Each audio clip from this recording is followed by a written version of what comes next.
Yo les gars, c'est Madia, j'espère que vous êtes chaud. Aujourd'hui on se retrouve pour le deuxième épisode du concept B-Boy Stories que j'ai lancé il y a à peu près 2 mois. La dernière fois j'avais présenté l'histoire de B-Boy Icy Ives, un B-Boy qui venait d'Alaska et qui avait réussi à mettre l'Alaska justement sur la map du hip-hop, et il faisait beaucoup de choses, il entreprenait plein de choses dans le break. Cette fois-ci j'avais envie de vous parler de quelqu'un d'autre, un B-Boy qui vient du Brésil. Il m'a inspiré depuis que je suis petit, je regardais toutes ses vidéos et ça a été un modèle en fait pour moi. En découvrant son histoire, ça m'a inspiré encore plus et c'est pour ça que j'ai fait cette vidéo. J'espère que ça vous plaira et si c'est le cas, n'hésitez pas à me le dire dans les commentaires, à partager son message. L'idée c'est vraiment de transmettre les messages que les grands b-boys apportent. On n'a pas toujours l'opportunité d'écouter les interviews qui sont disponibles en anglais. Bref, cette intro est beaucoup trop longue, on passe à la vidéo. L'histoire de B-Boy Negin.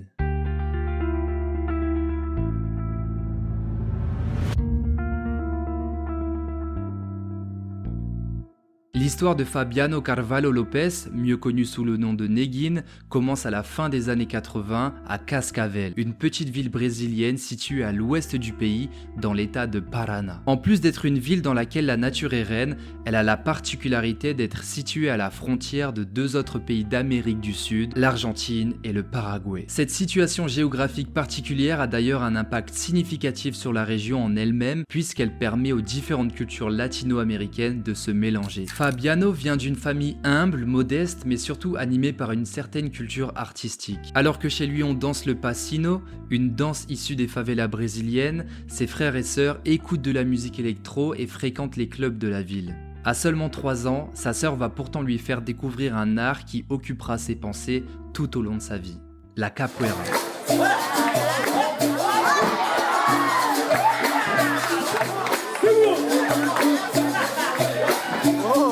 Elle voyait en cet héritage de la culture afro-brésilienne un véritable style de vie qui allait forger son éducation. Et c'est en lui donnant le nom de Negin que son maître lui a permis de construire la personne qu'il est devenu aujourd'hui.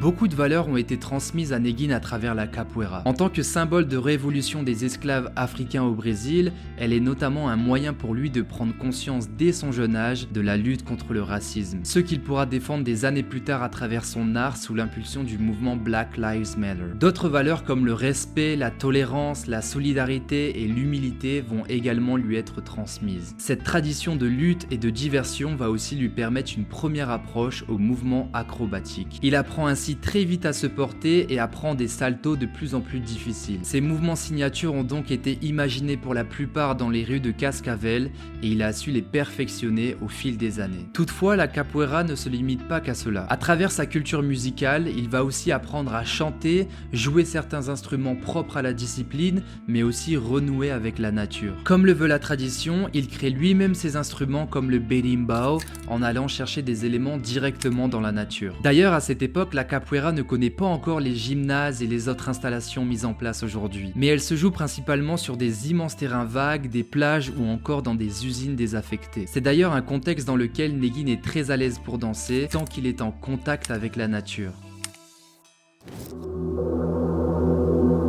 Quand on se penche un peu plus sur l'histoire de cette tradition brésilienne, on comprend pourquoi Negin fut vite attiré par la culture hip-hop. La capoeira, c'est avant tout un art de rue, symbole de contestation, qui s'est énormément développé depuis les dernières années. Malgré le fait qu'au début les capoeiristes n'avaient rien, ils ont réussi à en faire quelque chose de très puissant, enseigné à travers le monde. Aujourd'hui, cette culture fascine et elle est présente partout. Negin voit en elle la même chose qu'il voit en la culture hip-hop. Un pouvoir de guérison des personnes opprimées qui, en partant de rien, crée quelque chose destiné au monde entier. À l'époque, les gens voyaient même cette pratique comme quelque chose de mal. Et alors qu'elle a longtemps été interdite, et ce même après l'abolition de l'esclavage au Brésil, il a fallu attendre 1939 pour que le président Vargas la légalise, à condition d'être pratiquée dans des lieux fermés. À partir de ce moment-là, cette culture a pu dépasser les frontières brésiliennes et se propager à l'autre bout du continent américain. Le break, qui est apparu dans les années 70 dans les quartiers du Bronx, s'est notamment inspiré de la capoeira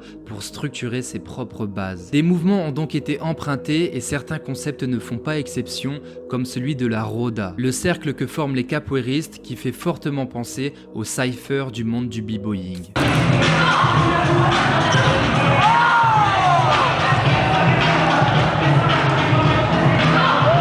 Avec du recul, Negin voit aujourd'hui le break comme de la capoeira américaine. Durant son enfance, en plus de la capoeira, Negin va se concentrer sur l'apprentissage de nouvelles choses qui l'inspirent au quotidien. C'est ainsi qu'il se met à pratiquer le skateboard, le jiu-jitsu brésilien, mais c'est seulement à l'âge de 13 ans, en 2000, qu'il va faire ses premiers pas dans la culture hip-hop. Il s'initie alors au DJing, il va essayer de rapper, il va faire un peu de grave dans les rues de Cascavel, mais c'est surtout le break qui va l'attirer. En fait, un jour, en mettant la main sur une cassette VHS d'un battle, il est sous le choc et c'est comme une révélation. Ensuite, en essayant avec ses amis, il se rend compte qu'il est plutôt à l'aise sur ses appuis, qu'il a certaines bases, notamment à cause de sa première passion. Et c'est ainsi que lui vient naturellement une idée, s'inspirer de la capoeira pour créer son propre break, et je dirais même sa façon de s'exprimer.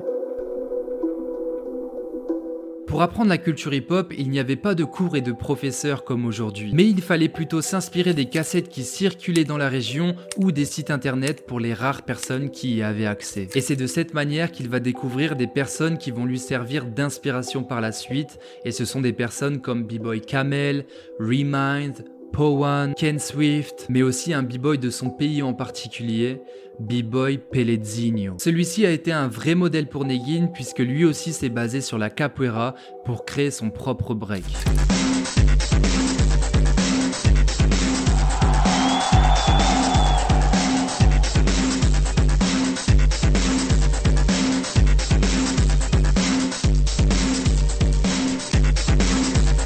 Une fois le lycée terminé, alors que Negin avait l'occasion de rentrer à l'université ou d'être manager dans une entreprise, il a décidé de vivre de son art et a donc décidé de quitter sa ville natale, Cascavel, pour rejoindre Sao Paulo. Pour lui, son art a toujours été plus important et il rêvait de parcourir le monde pour partager et échanger avec d'autres personnes. S'il s'est rendu à Sao Paulo, c'était avec un objectif en tête, rencontrer le b-boy qui l'inspirait tant, B-Boy Pelezinho. Et ce dévouement a même abouti à la création de Tsunami All Stars, l'un des crews les plus prestigieux du Brésil. Et d'ailleurs, on constate l'influence que le crew a eue sur Negin quand on analyse ses mouvements.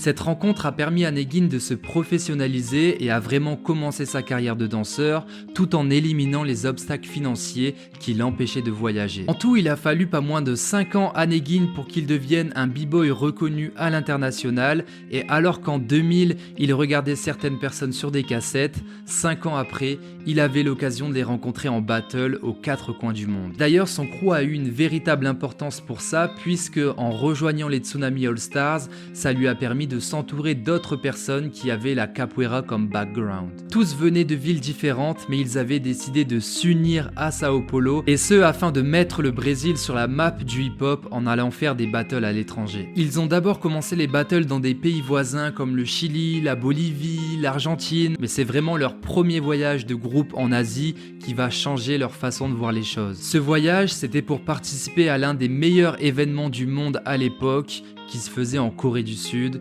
le R16 2007.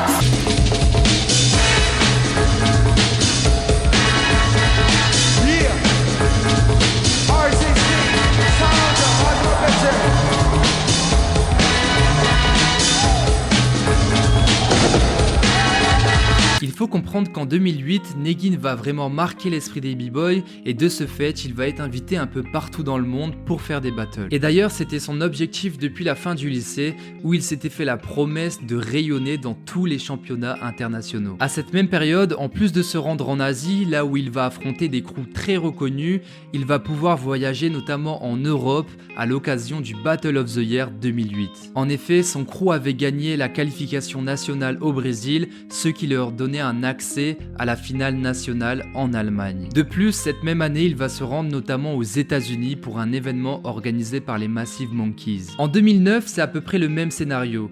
beaucoup d'organisateurs s'arrachent le crew brésilien et c'est ainsi que Negin est présent au World B-Boy Classic aux Pays-Bas. Mais l'événement le plus significatif au cours de cette année reste sa présence au Red Bull BC One. À force de rester authentique à lui-même, il avait enfin fini par se faire reconnaître par les géants du monde du b-boying. Et au cours de cette édition du Red Bull BC One, après avoir affronté Laguette et Meno, il perdra en demi-finale face à B-Boy Cloud.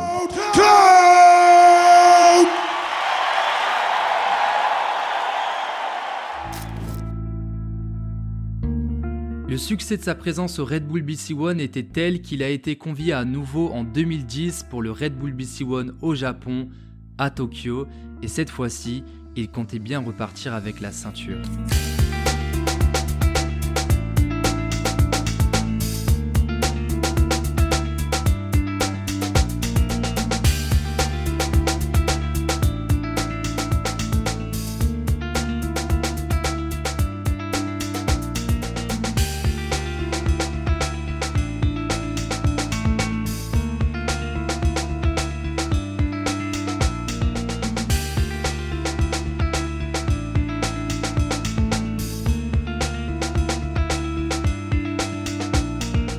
L'année 2010 est symbole de réussite pour Negin. En remportant ce titre à seulement 22 ans, cela fait de lui le premier latino-américain à remporter une telle compétition et aujourd'hui, il reste encore le seul à l'avoir fait. Ce titre lui a notamment permis de gagner une certaine sécurité financière puisqu'il est désormais un membre des Red Bull BC One All Stars, ce qui signifie qu'il est un athlète Red Bull. Aujourd'hui, en ayant participé à plus d'une centaine de championnats internationaux et en ayant remporté quelques-uns d'entre eux, notamment le Outbreak, le Freestyle Session ou encore le Unbreakable, le nom de Negin est inscrit à tout jamais dans le monde du b-boying. D'ailleurs, Negin dispose désormais d'un certain recul sur sa carrière et il est conscient de ce qui lui a permis de devenir la personne qu'il est aujourd'hui. Pour lui, c'est au moment où il a décidé de sortir d'un mindset compétitif qu'il est devenu le véritable champion. Il s'est rendu compte que le break lui laissait vraiment l'occasion de s'exprimer et c'est à travers cette liberté qu'il a pu devenir un meilleur danseur. Negin recommande aussi d'étudier certaines disciplines qui sont liées au mouvement du corps, comme les arts martiaux, ce qui l'a énormément aidé. Quand on pense à Negin, on pense forcément à un mec qui fait des acrobaties super impressionnantes et qui voyage à travers le monde, et d'ailleurs dans une de ses interviews, il a donné une anecdote plutôt marrante par rapport à ça. En fait, il explique que quand sa mère était enceinte, elle avait pris l'habitude de manger des graines que les oiseaux pouvaient manger aussi, donc des graines d'oiseaux, et quand tout le monde lui demandait pourquoi elle faisait ça, elle ne savait pas répondre. Elle aimait juste ça, et lorsque Negin a vu le jour, le docteur lui a dit la phrase suivante: « Vous voyez votre fils ? Il va voler à travers le monde. » Avant de remporter le Red Bull BC One en 2010, Negin avait pris une décision qui allait bouleverser le reste de sa vie. Quitter sa ville natale pour s'installer à New York, aux États-Unis, là où la culture hip-hop est née. L'idée c'était de projeter sa carrière à l'étranger, là où son art serait plus valorisé qu'au Brésil. Dès ses premiers pas dans la ville, il a compris qu'elle était faite pour lui tant les opportunités sont nombreuses. Avec plus de 140 pays au compteur, New York reste quand même l'endroit dans lequel il se sent le plus à la maison, parce qu'il est au cœur du berceau de la culture hip-hop. Là-bas, il a notamment pu développer d'autres styles de danse comme la house dance en se rendant dans les clubs, et c'est ce qui lui a permis de devenir un danseur complet. D'ailleurs, dès qu'il part à l'étranger pour juger, transmettre son savoir ou encore faire un battle, il s'assure d'apprendre les danses locales qui sont pratiquées dans les pays en question. Et il ne s'agit pas simplement d'apprendre 2-3 pas, mais il va vraiment essayer de comprendre les significations et les enjeux derrière les danses. En plus de transmettre des émotions, la danse de Negin est très spectaculaire et à force de faire parler de lui dans le monde professionnel de la danse ou à travers les réseaux sociaux, son talent va être identifié. C'est ainsi qu'il a été démarché pour tourner dans des publicités, jouer dans des films ou encore tourner avec des artistes tels que Justin Timberlake, Missy Elliott, Sean Paul ou encore l'icône de la pop, Madonna. Avant que Negin ne le fasse réellement, sa danse va faire le tour du monde, notamment à travers les réseaux sociaux, et c'est comme ça que Madonna va tomber sur l'une de ses vidéos. En 2009, en entendant qu'il était présent à New York par un ami proche qui dansait déjà avec elle, Madonna a pris l'initiative de le rencontrer. Et c'est à partir de ce moment-là qu'il va rejoindre les tournées du MDNA Tour de Madonna, en tant que chorégraphe et danseur, et ce de 2009 jusqu'en 2014. D'ailleurs, dans certaines interviews, il indique même qu'il a pu entretenir une certaine relation amoureuse avec Madonna et qu'il en garde de très bons souvenirs. Cette expérience en tant que chorégraphe lui permet également de découvrir un autre aspect du monde de la danse. Lui qui pouvait travailler dans une entreprise au Brésil se retrouve à rire, danser et être payé pour ça. Ce qui était cool aussi avec Madonna, c'était qu'elle s'en foutait du critère physique et qu'elle prenait les gens en fonction des émotions qu'ils arrivaient à retransmettre à travers leur danse. Ce qui permettait aux danseurs sur scène de représenter leur image avant tout, ce qui est fortement appréciable dans le monde de la danse. En plus de travailler avec Madonna, à partir de 2008, il va être approché par le Cirque du Soleil avec qui il va travailler pendant des années. Il enchaîne alors les tournées, que ce soit dans des lieux fixes comme il a pu le faire à Las Vegas ou encore des tournées un peu partout dans le monde, par exemple en Europe. Ce rapport qu'entretient Negin au monde chorégraphique est très important puisqu'il permet de montrer qu'il est possible de faire à la fois des battles et de la compagnie. Avec ces exemples, on comprend que Negin est un artiste qui ne se ferme aucune porte. Il n'a pas peur de faire des battles, de tourner avec des artistes, de jouer dans des films, des publicités, de passer dans des émissions télé. Rien ne lui fait peur et tout est une expérience bonne à prendre. Selon lui, s'il en est arrivé là, c'est parce qu'il a toujours veillé à respecter un principe, celui de rester fidèle et authentique à sa manière de danser et de s'exprimer. En plus de s'être infligé énormément de discipline, Negin croit aussi en son art depuis ses débuts. Alors que ses professeurs du lycée lui disaient qu'il n'arriverait pas à en faire quelque chose, des années après, il donne des conférences dans ce même lycée. Comme quoi parfois, c'est très cool d'écouter uniquement la voix dans sa tête. En plus de ça, depuis toujours, il traite tout ce qu'il fait comme si c'était un art. Il dessine, il fait du sport, il chante, il danse, il fait de la musique, il fait du DJing, il fait de la house, du break, d'autres styles de danse qu'il a pu découvrir à travers le monde. Bref, il fait énormément de choses et c'est ce qu'il résume avec le terme neginisme. Pour lui, il est impossible de résumer son art à de simples étiquettes. Et il fera toujours de son mieux pour prouver que son art est unique et spécial. En prenant son envol à travers les voyages qu'il entreprend ou à travers sa danse, Negin a pu devenir le messager de la culture qu'il souhaitait être. Il a toujours voulu inspirer les gens pour qu'ils puissent ensuite transmettre aux autres. Et aujourd'hui, j'ai eu l'honneur de vous transmettre son message.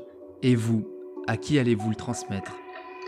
Voilà les gars, c'est tout pour cette vidéo, j'espère que ça vous a plu. Si c'est le cas, comme d'habitude, dites-le moi dans les commentaires, etc. Ça fait super plaisir. Et dites-moi aussi de quel b-boy vous aimeriez que je parle la prochaine fois. Bref, nous, on se capte très bientôt sur cette chaîne. Et profitez bien jusque là. Si tu me vois me rouler à terre, que je trouve mes baskets, que je tourne dessus en te faisant bouger la tête, Chonen, Pyongwalul, Chajasomnida, plus!